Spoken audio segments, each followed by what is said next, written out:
Welcome to Synagogues of West Virginia Part 2.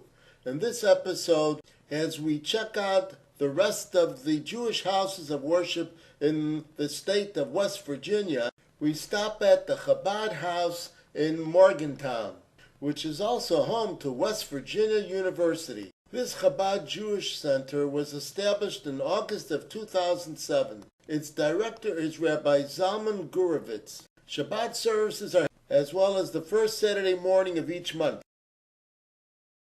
Morgantown is also home to the Tree of Life or Eitz Chaim congregation. This city has a little more than 30,000 and is just south of the border with Pennsylvania and about 45 miles south of Pittsburgh. Shabbat services are held both Friday evenings and Saturday mornings. Joseph Hampel is its rabbi. Most of his adult life he worked in a bank. He didn't get ordained as a rabbi until 2009 and became Tree of Life spiritual leader in 2012. This Reformed temple is a little more than 75 years in operation. Let's check out Temple B'nai Israel in Parkersburg. It's the state's third largest city with a little more than 31,000 residents. The building shown here was sold a couple years ago. It was erected in 1949. As far as we are aware, the 10 to 15 Jewish families still in the area borrow space at another location and use a student rabbi for sporadically scheduled Saturday services and holidays. By the way, even though this building was erected in 1949, the congregation itself was formed in 1909. We move along to Wheeling, West Virginia, and Temple Shalom.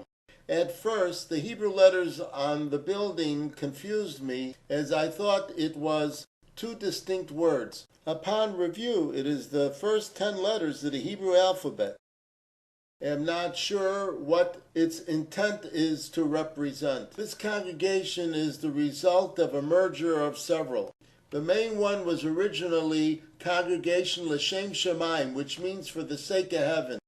That synagogue was founded in 1849. If we have the story straight, the congregation moved to this building in 1958 and took the name Woodsdale Temple because of the neighborhood. By the early 1970s, it merged with another congregation and took on the new name of Temple Shalom. There are about 75 families as members of this synagogue. Shabbat services are held on Friday evenings and there is a Saturday morning Torah study. The congregation does not list a permanent rabbi.